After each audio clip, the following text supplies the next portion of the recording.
want to talk about in my vlog some points which we should take into consideration after the kidney.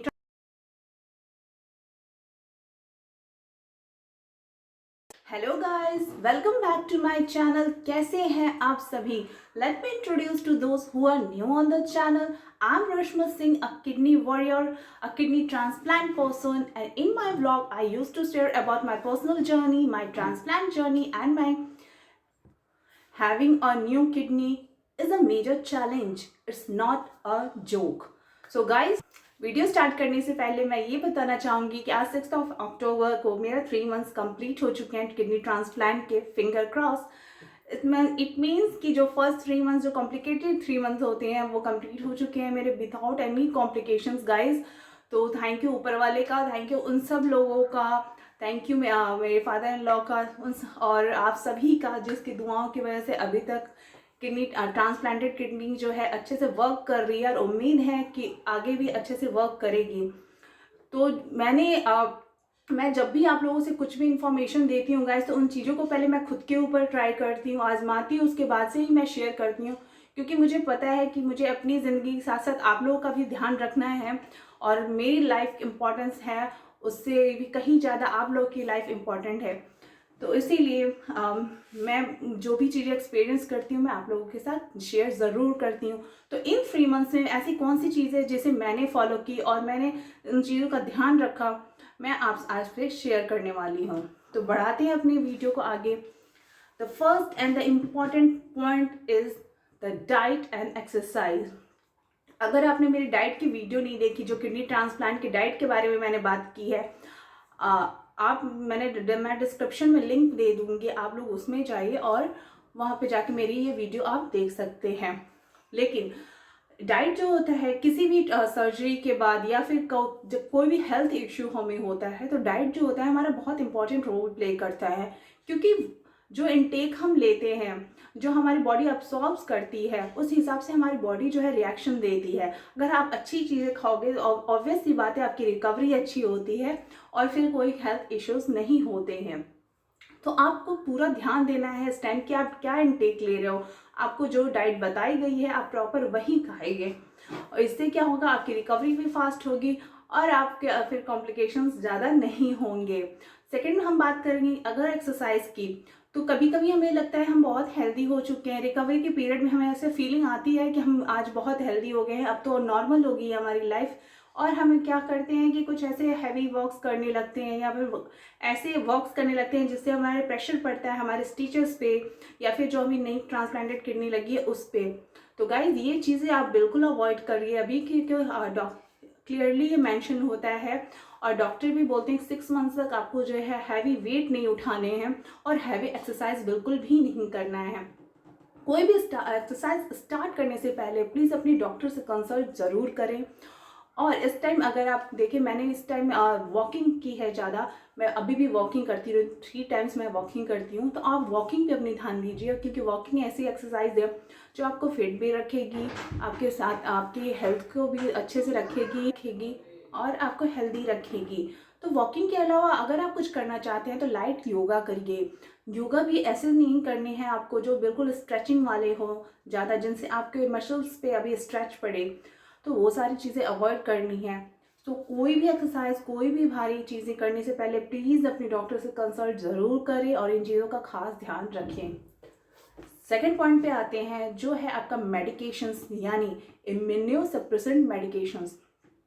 इस time जो है medications बहुत ही important role play करने वाला है आपके किडनी ट्रांसप्लांट के बारे में के बाद, क्योंकि ये मेडिकेशंस ही हैं जिनकी वजह से हमारी जो न्यू किडनी है वो सर्वाइव करेगी, वो आगे बढ़ेगी और जिससे हमारी इम्यूनिटी कम होगी, ताकि हमारी बॉडी जो है वो नई किडनी को अपनी दुश्मन ना समझे बल्कि और रिजेक्ट ना करे, बल्कि उसे एक्सेप्ट करने लगे। तो प्लीज़ गाइस, ये मेडिकेशंस जो है डॉक्टर ने जैसे आपको बताया है, जिस हिसाब से बताया खाने को, उस हिसाब से अपना खाएं और हमेशा उस टाइम से अपने डॉक्टर को फॉलो अप पे जाएं। जो आपके ब्लड रिपोर्ट्स वगैरह जैसे भी है करवाने हैं करवा के जाए, इन चीज़ों को इग्नोर बिल्कुल भी ना करें। अगर किसी टाइम अगर आपने मेडिकेशंस अपना भूल गए आप लेना, तो राइट अवे उसी टाइम अपने डॉक्टर को ज़रूर कॉल करें और उनसे कंसल्ट करें कि अभी आपको क्या करना है।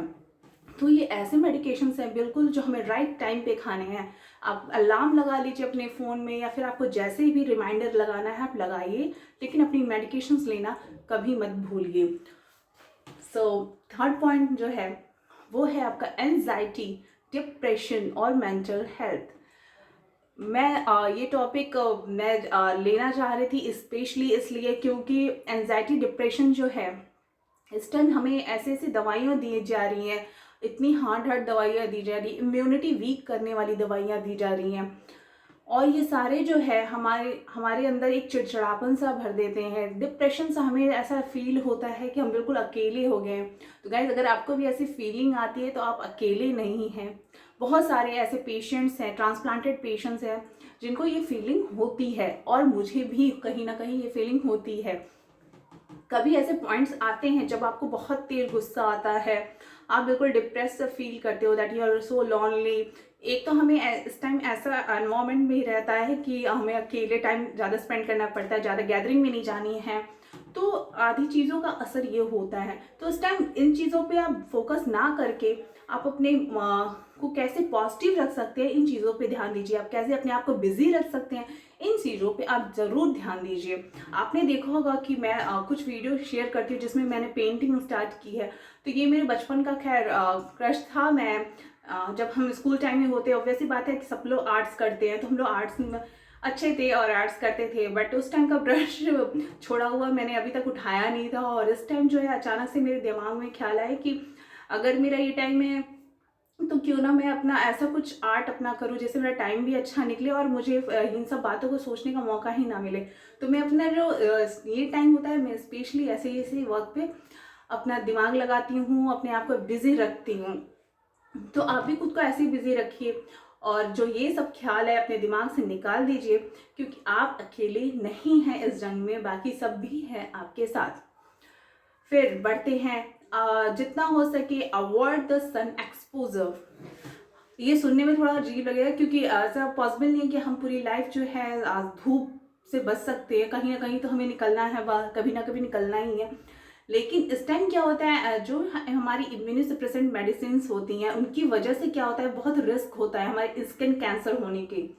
तो इस वजह से क्या है कि आप अवॉइड करिए थोड़ा धूप में भी आप जाते हैं तो उसके लिए भी प्रिकॉशंस है आपके पास बहुत सारे, आप वो कर सकते हैं। जैसे अम्ब्रेला ले लो या फिर सनस्क्रीन लगा लो।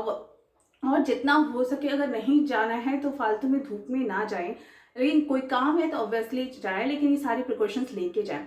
तो आपका ये पॉइंट हो गया कि avoid the sun exposure as far as possible. फिर हम बढ़ते हैं अगले पॉइंट की तरफ, जिसमें है अवॉइड गैदरिंग। जी हाँ, बिल्कुल, इस टाइम डॉक्टर ने आपको बताया होगा कि आपको जो है इस टाइम गैदरिंग में नहीं जाना, वहाँ नहीं जाना। अगर आपके घर में ही बहुत सारे मेहमान आ गए, बहुत सारे लोग आ गए, तब भी आपको वहाँ जाके बैठना नहीं है किसी के साथ में, गैदरिंग में बिल्कुल नहीं जाना है। आप अपनी फैमिली मेम्बर्स के साथ रहिए। अगर आप रूम में ज़्यादा हैं, तो जैसे आपकी फैमिली में मेम्बर्स है 2-4 लोग हैं, तो अगर आपको अकेले ज़्यादा रूम में नहीं रह सकते, उन लोगों के साथ जाइए, क्योंकि वो अगर बाहर भी जा रहे हैं तो अपने आ रहे हैं और हाथ अच्छे से हाथ पैर धुल के वो सैनिटाइज किए हुए हैं, खुद को हाइजीनिक तरीके से हैं पूरे, तो ठीक है आप उनके साथ रहिए। लेकिन अगर बाहर से कोई आता है तो कोशिश करिए कि इन 3 मंथ्स में तो स्पेशली आप उन लोगों से डायरेक्ट में कांटेक्ट में बिल्कुल मत आइए। अगर आपको इतना ही नेसेसरी है तो अपना मास्क हमेशा पहन के रहिए। तो ये है गैदरिंग, क्योंकि हमें इन्फेक्शंस होने के चांसेस है। इन्फेक्शन कब किस रूप में आ जाएगा हमें नहीं पता है। इस टाइम हमारी जो बॉडी है वो एक नवजात जो बच्चा होता है, जन्मा होता है, बिल्कुल उसी की तरह है। जैसे उसे इन्फेक्शन से दूर रखा जाता है, वैसे ही हमें भी खुद को अपने इन्फेक्शन से, किसी भी टाइप के इन्फेक्शन से खुद को दूर रखना है। और इन सब बातों का बहुत बहुत ज़्यादा ध्यान हमें। Avoid those people who are sick. इसका मतलब ये है कि अगर आपके घर में कोई ऐसा मेंबर है जिसे वायरल हो रखा है, या फिर जैसे मामूली सा फ्लू हो रखा है, कोल्ड हो रखा है, तब भी आप उनसे कोशिश करिए कि दूरी बना के रखिए।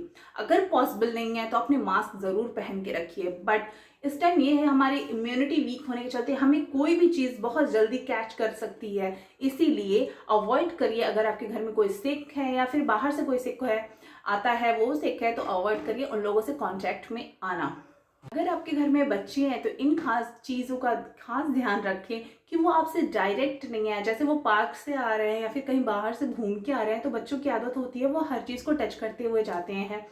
तो स्पेशली ये चीज़ें ध्यान रखिए कि वो आके डायरेक्ट आपके पास नहीं आ रहे हैं, आपको टच नहीं कर रहे हैं। क्यों मुझे पता है कि बच्चों को अवॉइड करना इम्पॉसिबल सी चीज़ है, लेकिन हम उन्हें कुछ बातें सिखा सकते हैं।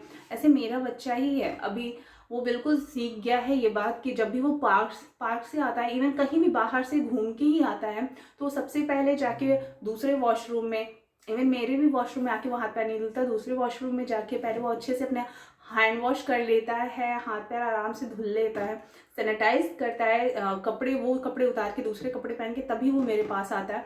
और इवन मेरे फैमिली मेम्बर्स ये सारी चीज़ें फॉलो करते हैं। घर में कोई भी बाहर से आता है तो अगर उसे मेरे पास आना है, अगर मैं मतलब मेरे से बातें करनी है तो वो लोग अपने सारे कपड़े चेंज करके आते हैं, सैनिटाइज करके आते हैं। तो ये चीज़ों का बहुत ही ज़्यादा हमें ध्यान रखना है, इन सब बातों का, कि कोई भी बाहर से आ रहा है तो डायरेक्ट आपसे कांटेक्ट में ना आए। फिर बढ़ते हैं अगले पॉइंट की तरफ, जो है ड्रिंक प्लेंटी ऑफ वाटर। वैसे अब जब हम लोग डायलिसिस पे थे, आप लोगों को पता होगा कि डायलिसिस में मुझे भी अभी तक याद है कि जब मैं डायलिसिस पे थी उस टाइम तो गर्मी का मौसम था बहुत ज़्यादा। अभी तो थोड़ी बहुत ठीक हो रही है वेदर। उस टाइम तो ऐसे वेदर थे कि लगता था बस मैं घड़े का घड़े पानी पी जाऊँ।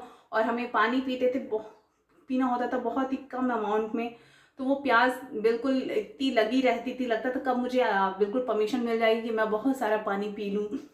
और वो चीज़ अब हो गई है आपके साथ, अब उसका बिल्कुल उल्टा है। आपको ट्रांसप्लांट के बाद बहुत सारा पानी पीना है। पानी इसलिए भी पीना है ताकि आप हाइड्रेटेड रह सको। पानी पियेंगे तो जो टॉक्सिन्स है आपके बॉडी के वो सारे फ्लश आउट हो जाएंगे आपके यूरिन के रास्ते, और आपका लेवल जो है हाइड्रेशन का मेंटेन रहेगा आपकी बॉडी में। तो इस टाइम जो है हमें अलाउ हो गया है पानी पीना, तो आपकी जितनी मर्जी उतनी पानी पी सकते हैं। स्पेशली आपको बोला है 3 से 4 लीटर तो पीजिए इतना पानी। तो गाइज ये ऐसे कुछ पॉइंट्स थे जिनको मैंने फॉलो किया, जिनको मैंने भी ध्यान रखा, और उम्मीद है आप सभी भी ध्यान रखते होंगे। अगर नहीं रख रहे हैं तो प्लीज़ इन चीज़ों का ध्यान रखिए, क्योंकि ट्रांसप्लांट के बाद अपनी बॉडी को जो है रिकवर होने दीजिए, उसको आराम से। बहुत तेज़ी में मत रहिए कि हाँ अब मैं बिल्कुल रिकवर हो गया हूँ, मैं ये कर सकता हूँ वो कर सकता हूँ, ऐसा कुछ नहीं। अगर आपको कुछ करना भी है तो ईजिली धीरे धीरे उन चीज़ों को करने की कोशिश करिए, क्योंकि हमें जो ये नई ज़िंदगी मिली है बहुत ही मुश्किल से मिली है, और अपनी इस नई ज़िंदगी को हमें बहुत संभाल के रखना है। और चीज़ आप सबसे यही बताना चाहूँगी कि जो मेरा ये पूरा अक्टूबर का मंथ है, मैं इन्हीं सब बातों पे डिस्कस करने वाली हूँ, इन्हीं सब पे अपना व्लॉग्स डालने वाली हूँ। तो ये मेरे व्लॉगिंग का पहला पार्ट है। इसके नेक्स्ट पार्ट में आप देखेंगे कि मैं बातें कर रही हूँ ऐसी कौन सी चीज़ें हैं जिनको हम फॉलो करके अपने इन्फेक्शन से बचाव कर सकते हैं खुद का। व्लॉग्स को देखना बिल्कुल मत भूलिएगा। And thank you so much for watching my vlogs. Love you all and do like, comment and subscribe my channel. तो थैंक यू, नमस्कार, एंड मिलते हैं नेक्स्ट व्लॉग में। तब तक के लिए बाय बाय।